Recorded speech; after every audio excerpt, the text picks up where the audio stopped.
முருகாச்சரணம். திருமுருகாற்றுப்படையில் திருப்பரங்குன்றம் பற்றி பார்த்து கொண்டிருக்கிறோம். இப்பொழுது தொடர்கின்ற 33 வரிகளும் ஒரே தொடராக அமைகிறது. அதாவது இந்த 33 வரியும் சேர்ந்து ஒரே பொருளை குறித்து ஒரு சென்டென்ஸ் மாதிரி ஆகிறது. இப்போது டெக்ஸ்ட் என்னன்னு பார்ப்போம். மால்வரை நிவந்த சேன் உயர் வெற்பில் கிண்கிணி கவை இய ஒன் செஞ்சீரடி கணைக்கால் வாங்கிய நுசுப்பில் பனை தோள் கோபத்தன்ன தோயா பூந்துகில் பல் காசு நிறைத்த சில காழ் அல்குல் கை புனைந்து இயற்றா கவின்பெரு வனப்பில் நாவலோடு பெயரிய பொலம் புனை அவிர் இழை சேன் இருந்து விளங்கும் செயிர் திருமேனி. இந்த வரிகளில் தேவ மகளிர் பற்றி வர்ணிக்கிறார். தேவ மகளிர் எல்லாரும் சேர்ந்து கோழிக்கொடியோன் முருகனை வாழ்த்துகிறார்கள் அப்படின்னு சொல்கிறார். அதை சொல்கிற போது அந்த தேவ மகளிரை விவரிக்கிறார். ஏன்னா தேவலோக பெண் தானே தேவயானை கணவன். திருப்பரங்குன்றத்தில் முருகனோட திருமணம் தேவயானையோடு நடந்தது. அதனால் தேவ மகளிர் எப்படியெல்லாம் முருகனை வாழ்த்துகிறார்கள் என்பதை சொல்லும்போது இந்த தேவ மகளிரை பற்றி இந்த பாடலில் குறிப்பிடுகிறார். மால்வரை நிவந்த சேன் உயர் வெற்பில். மால் அப்படின்னா ரொம்ப பெருமை வாய்ந்த, வரை அப்படின்னா சிகரங்கள், இந்த உயர்ந்த சிகரங்களை கொண்ட மலை. வெற்பு, சேன் உயர் வெற்பு, வெகு தூரம் வரைக்கும் இருக்கின்ற உயர்ந்த மலைகள். கிண்கிணி கவை, இந்த கிண்கிணி கவை இய ஒன் செம் சீரடி, அந்த பெண்களோட பாதங்களில் செம் சீரடி அழகிய பாதங்களில் கிண்கிணி என்ற ஆபரணம் ஒலிக்கிறது. கவை அப்படின்னா அழகாக அமைக்கப்பட்டு ஒலி எழுப்புகிறது. கணுக்கால் வரை அதை தாங்குகின்ற நுசுப்பு, அது வாங்கிய நுசுப்பு. நுசுப்புனா இடை, இடுப்பு. கணைக்கால்கள், அழகிய கணைக்கால்கள் தாங்குகின்ற வளைந்த இடுப்பு. பனை தோள், மூங்கில் போன்ற தோள்களை கொண்டவர்கள். கோபத்தன்ன தோயா பூந்துகில். கோபம்னா இந்த இடத்துல இந்திர கோபம். இந்திர கோபம்னு ஒரு பூச்சி நல்ல சிவந்த கலரில் இருக்கும். சிவந்த நிறத்தில் தோயா பூந்துகில், அந்த சாயமெல்லாம் எதுவும் தோக்கலையாம். இயற்கையாகவே அவர்கள் அணிந்திருக்கிற ஆடை சிவந்த நிறமுடையதாக இருக்கிறது. அந்த சிவப்பு இந்திர கோபம் என்ற பூச்சியின் நிறத்தை ஒத்து இருக்கிறது. கோபத்தன்ன தோயா பூந்துகிலும் பல் காசு நிறைத்த சில் காழ் அல்குல். பல் காசு, பலவிதமான பொன்னாலான காசுகளை அடுக்கி வைத்தாற்போல கோர்த்து அமைத்த சில காழ், சில வடங்கள், நிறைய மேகலை மாதிரி ஆபரணம் இடுப்பில், அது அல்குலை மறைப்பதற்காக அணிந்திருக்கிறார்கள். கை புனைந்து இயற்றா கவின்பெரு வனப்பில். அதாவது கையால் அலங்காரம்லாம் பண்ணலையா, அழகுபடுத்துறது, நோ மேக்கப். இயற்கையாகவே அவர்களுக்கு அந்த கை புனைந்து இயற்றா, கையால் அழகு செய்யப்படாமல் இயற்கையாகவே அழகு கொண்ட கவின் பெரு வனப்பில் நாவலோடு பெயரிய பொலம் புனை அவிர் இழை. இங்கே இந்த தங்கத்தோட வகைகளை பற்றி சொல்கிறார். அவள் அவிர் இழை, நிறைய வடங்கள் கொண்ட சங்கிலிகள்லாம் அணிஞ்சிருக்கா. அந்த சங்கிலிகள்லாம் எப்படி இருக்குது அப்படின்னு கேட்டால் தங்கத்தால் செய்யப்பட்டது.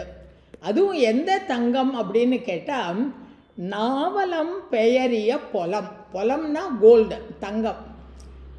நாவல் அதிலிருந்து தோன்றிய தங்கம். அதாவது தங்கத்தை வகைப்படுத்தும் போது தமிழில் 4 வகைப்படுத்துகிறான். ஒரு வகையான தங்கத்துக்கு சாதரூபம், கிளிச்சிறை, ஆடகம், சாம்பூநதம். இதில் சாதரூபம் அப்படிங்கிறது ஆக்சுவலாக சம்ஸ்கிருதத்திலேருந்து வந்தது. ஜாத்தரூபம், தானாக தோன்றி இயற்கையாக அது என்ன நிறத்தில் கிடைக்கிறதோ அது ஜாத்தரூபம், சாதரூபம்.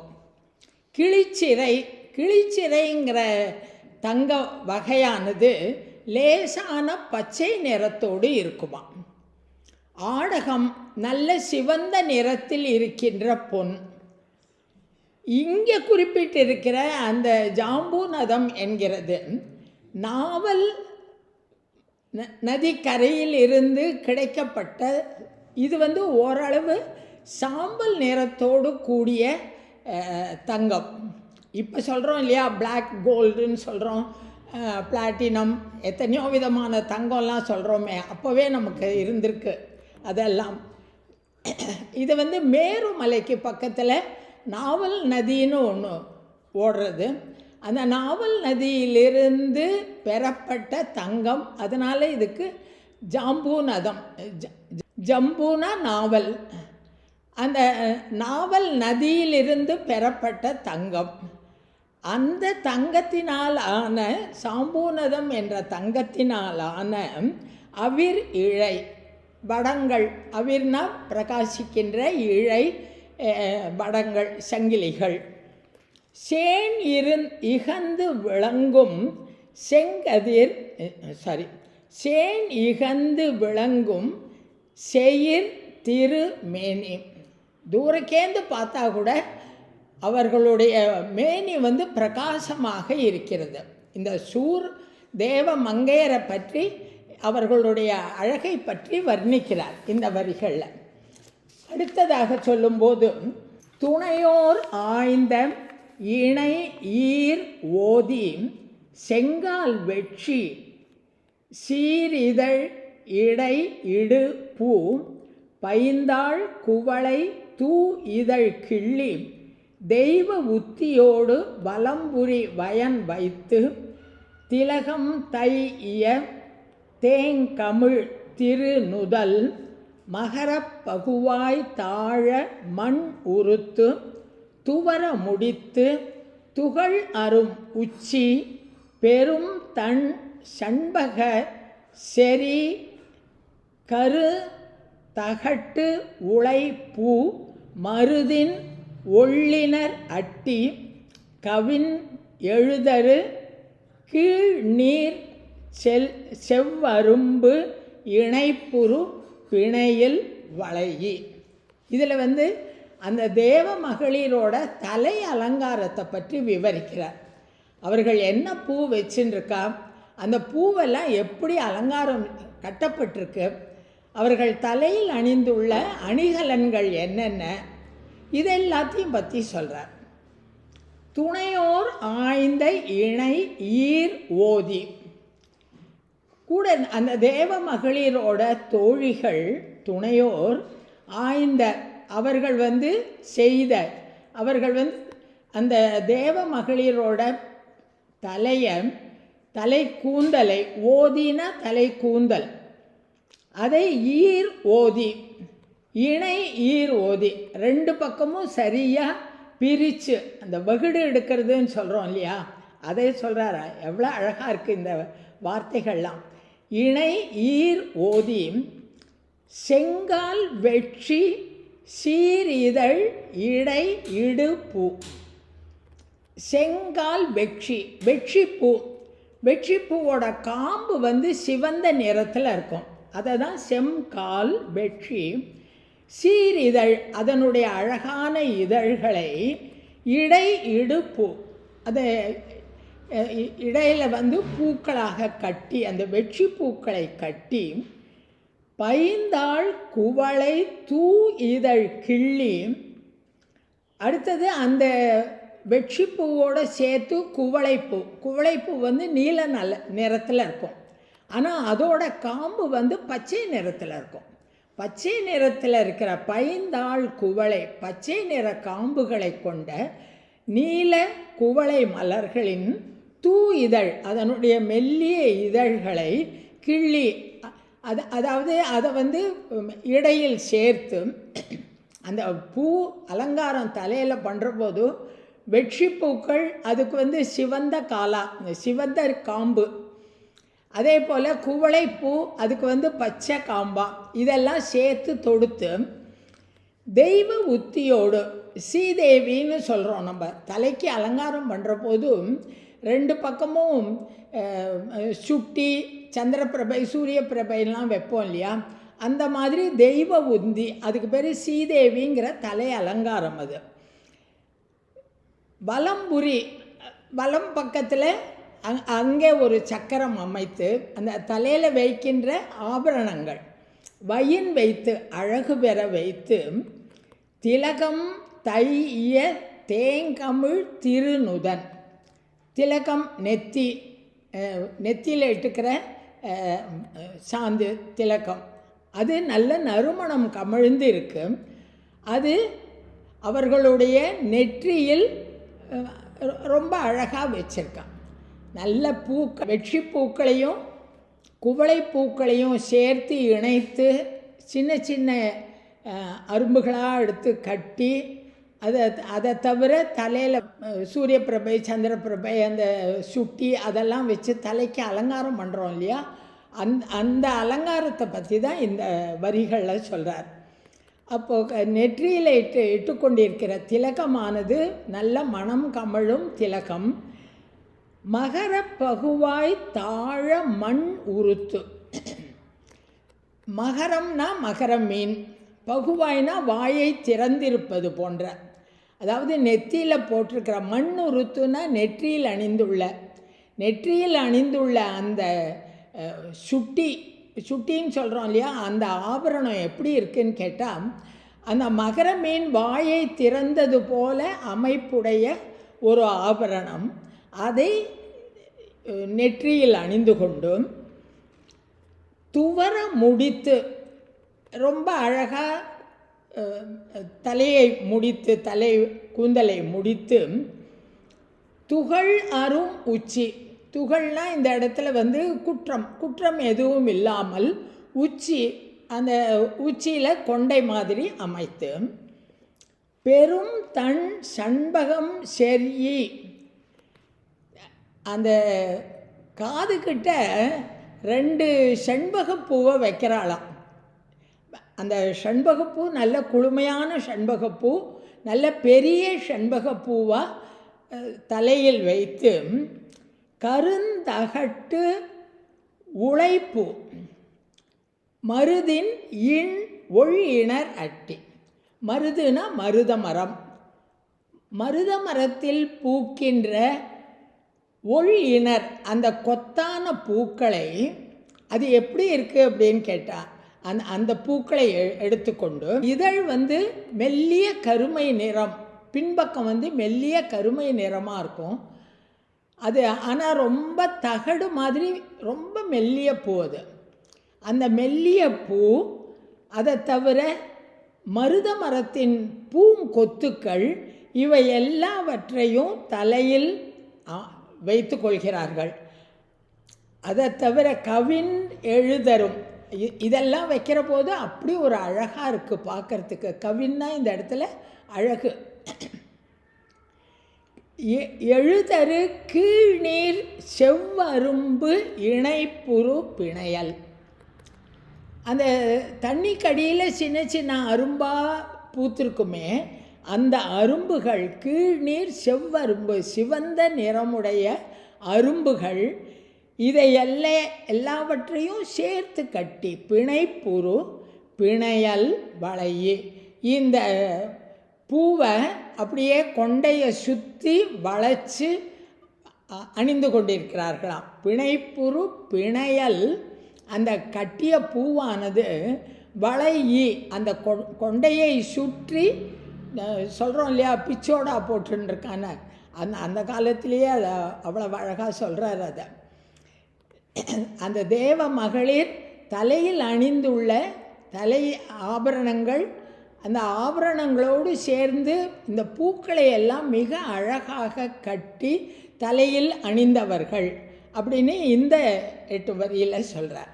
துணைத்தக வன் காது நிறைந்த பிண்டி ஒன் தளிர் நுண்பூண் ஆகம் திளைப்ப தின்காள் நறுங்குரடு உறிஞ்சிய பூங்கேழ் தேய்வை தேம்கமழ் மருது இணர் கருப்ப கோங்கின் குவிமுகிழ் இளமுலை கொட்டி விரிமலர் வேங்கை நுண் தாது அப்பி காண்வர வெள்ளில் குறு முறி கிள்ளுபு தெரியாம் கோழி ஓங்கிய என்று அடுவிரல் கொடி வாழிய பெரிது என்று ஏத்தில் பலருடன் சீர்திகழ் சிலம்பு அகம் சிலம்ப பாடி சூரர மகளிர் ஆடும் சோலை.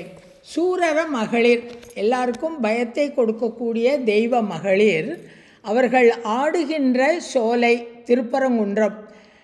அவர்கள் என்ன ஆடுறா என்ன பாடுறா அப்படின்னு கேட்டால், கோழி கொடியன் கோழி ஓங்கிய என்று, இந்த கோழி கொடியோன் வெற்றி பெறட்டும், வாழிய விரல் கொடி வாழிய பெரிது, அதுதான் கோழி கொடியோன்னா எல்லாருக்கும் பெரியவன் என்று வாழ்த்துகிறார்கள்.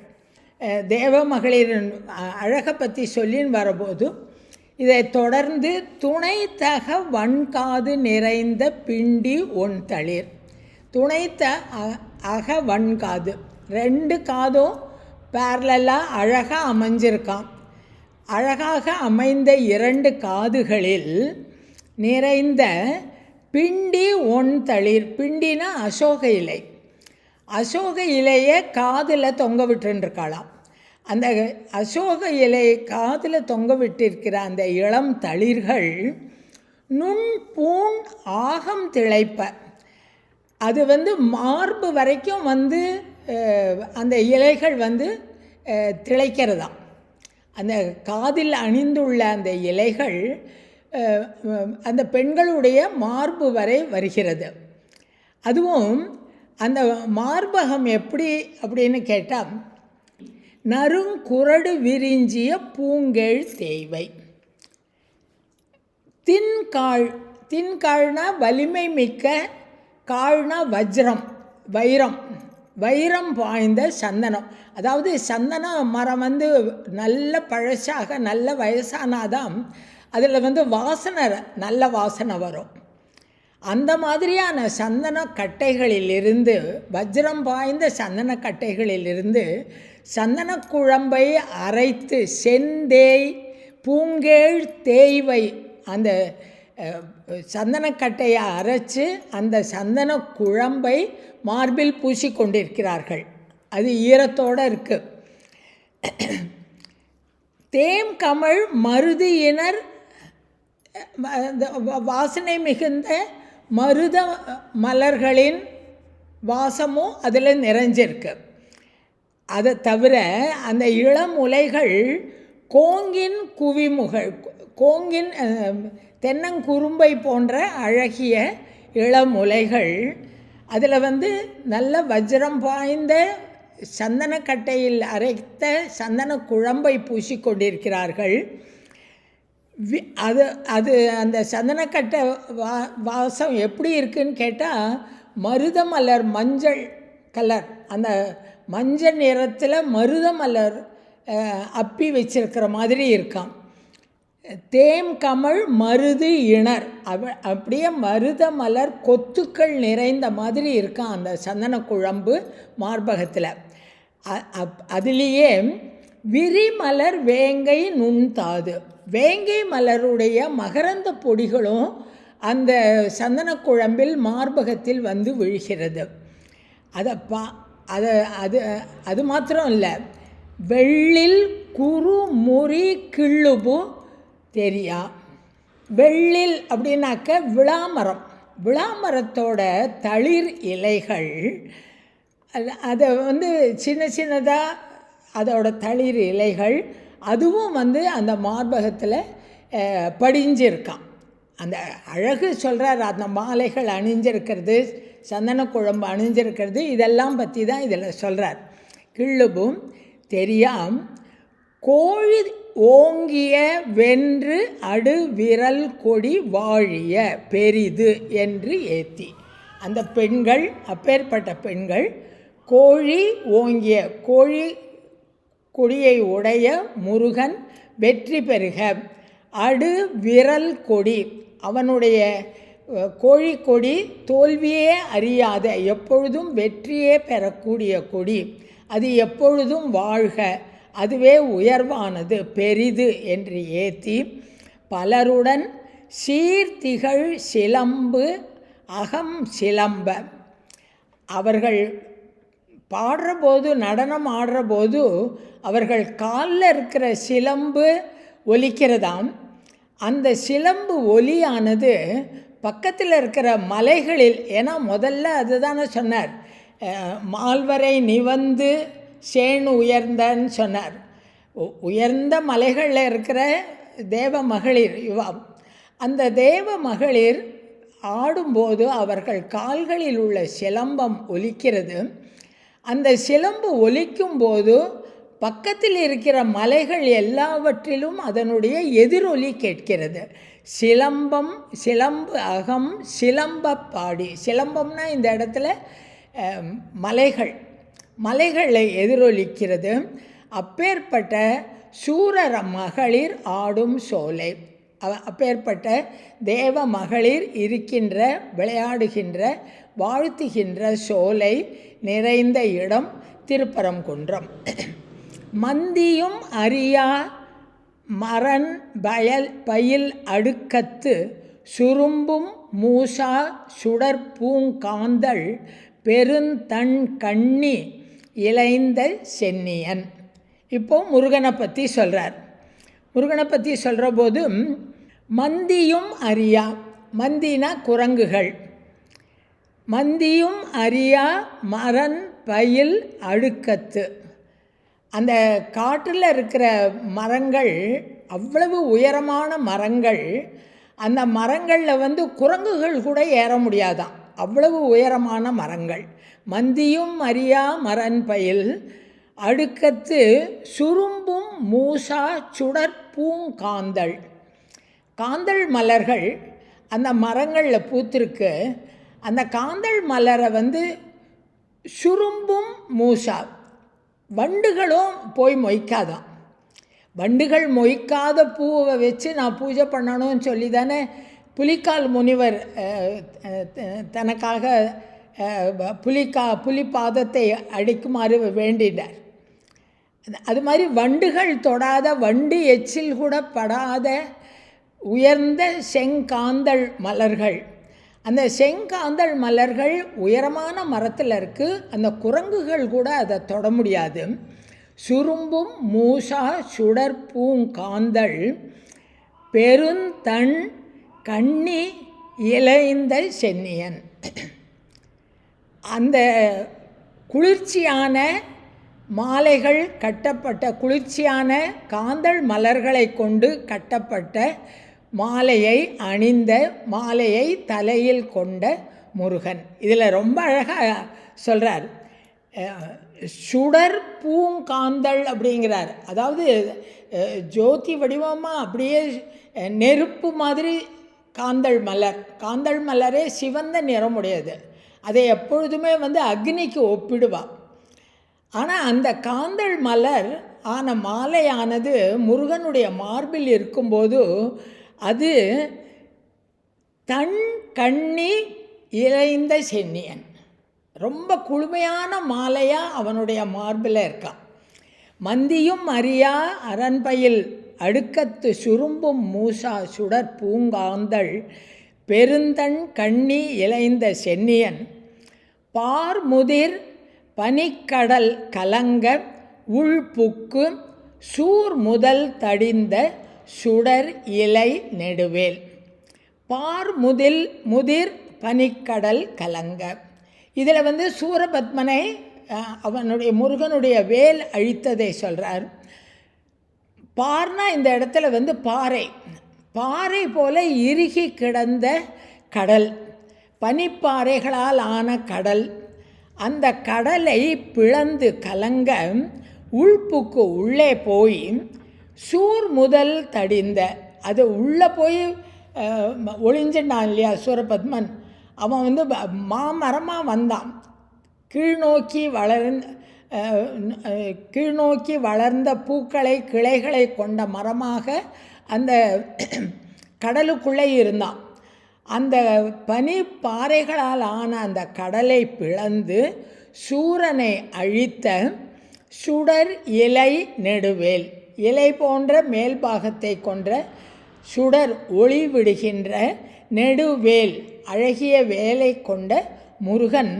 அந்த முருகன் வாழிய வாழிய என்று தேவ மகளிர் வாழ்த்துகிறார்கள் அப்படின்னு இந்த வரிகளில் சொல்கிறார். முருகாச்சரணம்.